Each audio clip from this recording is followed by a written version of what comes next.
వైఎస్ఆర్సీపీ హయాంలో ఎంత అప్పులు జరిగినాయి, చంద్రబాబు నాయుడు హయాంలో ఎంత 2014 వరకు రాష్ట్ర విభజన తర్వాత అన్ని రకాల అప్పులు చూస్తే రాష్ట్రానికి ఉన్న అప్పులు 1,40,717 కోట్లు. ఈ అప్పు కాస్త చంద్రబాబు నాయుడు గారు దిగిపోయే నాటికి 3,90,217 కోట్లకు ఎగబాకింది. అంటే చంద్రబాబు నాయుడు గారి హయాంలో 2014 నుంచి 19 మధ్య 2,49,350 కోట్లు ఆయన అప్పు చేసినాడు. కంపౌండెడ్ యాన్యువల్ గ్రోత్ రేట్ ఎంత అని చెప్పి చూస్తే 22.63%, 22.63% కంపౌండెడ్ యాన్యువల్ గ్రోత్ రేట్తో ఆయన అప్పు చేశాడు. ఇక మా హయాంలో చంద్రబాబు నాయుడు గారు ఎండింగ్ పాయింట్ 3,90,247 కోట్లు. అక్కడి నుంచి మేము స్టార్ట్ అయితే మా హయాంలో అది కాస్త 7,21,917 అన్ని రకాల అప్పులు లెక్కేసుకుంటే అంటే క్లియర్ కట్గా రాసినారు చూడండి. 4 లక్షల అక్కడ క్లియర్గా రాసినారు చూడండి. Public debt and public account, direct government debt, రాష్ట్రానికి సంబంధించిన బైఫర్కేషన్ నాడు 1,18,000. 31 మార్చ్ 2019 అంటే చంద్రబాబు నాయుడు గారు అధికారంలోకి దిగే నాటికి 2,57,000 కోట్లు. 31 మార్చ్ 2024 4,91,000కు పోయింది. దానికి అడిషనల్గా మళ్ళీ state government debt and state government guaranteed debt, ఈ రెండు కూడా కలుపుకుంటే 1,18,000 కాస్త స్టేట్ బైఫర్కేషన్ నాటికి 1,32,000 ఉన్నట్టు. 31 మార్చ్ 2019కు 3,13,000 చంద్రబాబు నాయుడు గారి గవర్నమెంట్ చివరి నాటికి ఉన్నట్టు. మా గవర్నమెంట్లో చివరి నాటికి 6,46,531 కోట్లకు ఉన్నట్టు. దీనికి మళ్ళీ అదనంగా non guaranteed liability of state public sector undertakings కూడా యాడ్ చేస్తే మరో 8,000 రాష్ట్రానికి విభజనకు సంబంధించిన ముందు పీరియడ్లో కూడా యాడ్ చేస్తే టోటల్గా రాష్ట్ర విభజన నాటికి 1,40,717 కోట్లు రాష్ట్ర ప్రభుత్వానికి ఉన్న అప్పు. అదే అప్పు రాష్ట్రం చంద్రబాబు నాయుడు అధికారంలో నుంచి దిగిపోయే నాటికి 3,90,247 కోట్లకు ఎగబాకిన పరిస్థితి. అదే అప్పు మేము దిగిపోయే నాటికి 7,21,918 కోట్లకు ఎగబాకిన పరిస్థితి. చంద్రబాబు నాయుడు గారు నికరంగా అప్పు చేసింది 2,49,350 కోట్లు at a compounded annual growth rate of 22.63%. మేము చేసిన నికర అప్పు 3,31,671 కోట్లు at a compounded annual growth rate of only 13.57%. ఇది కాగ్ లెక్కలు, స్టేట్ గవర్నమెంట్ లెక్కలు, బడ్జెట్ డాక్యుమెంట్స్లో అన్నింటిలోనూ కూడా క్లియర్ కట్గా కనిపిస్తూ ఉంది.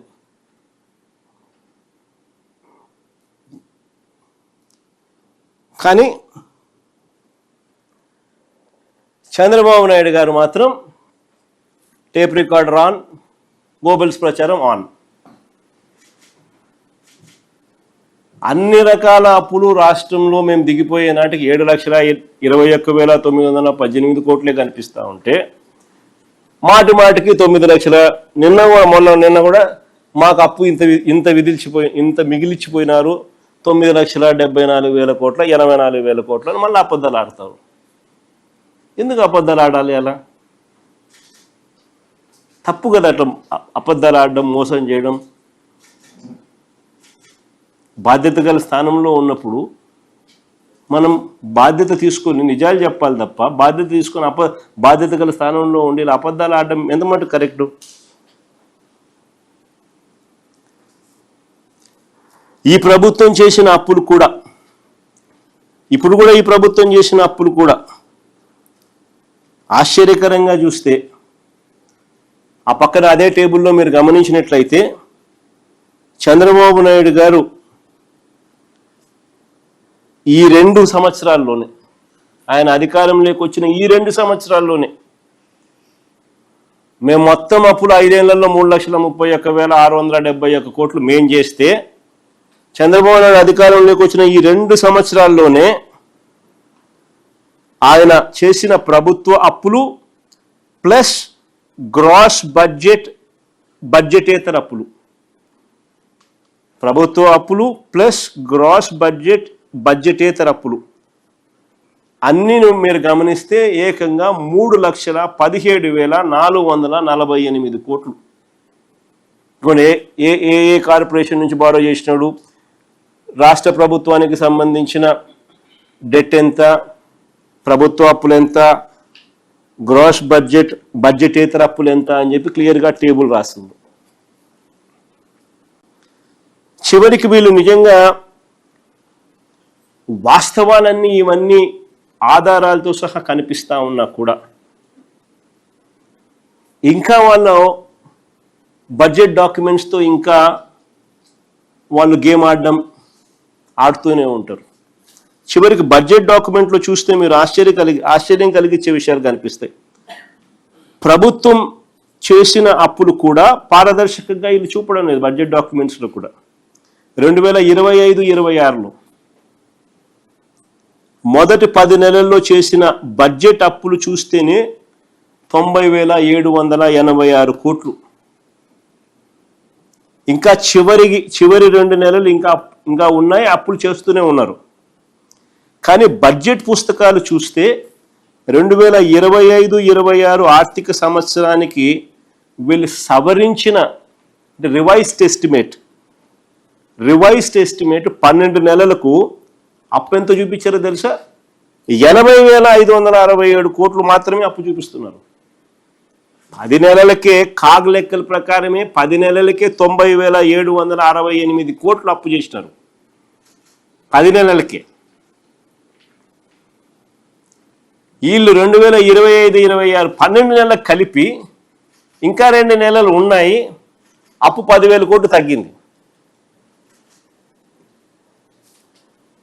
వాళ్ళ బడ్జెట్ డాక్యుమెంట్స్ ప్రకారమే 80,567 కోట్లు మాత్రమే అప్పులు చూపిస్తున్నారు. అంటే దాని అర్థమైంది, అప్పులు వీళ్ళు పారదర్శకంగా వెల్లడించడం లేదు, ఎక్కడికెక్కడ అడ్జస్ట్ చేస్తున్నారు. పబ్లిక్ అకౌంట్ అంటే ఎంప్లాయీస్కి సంబంధించిన డబ్బును ఇష్టం వచ్చినట్టు ఎడాపెడా వాడేస్తున్నారు. అంతే కదా దాని అర్థం, అడ్జస్ట్మెంట్ చేస్తున్నారంటే.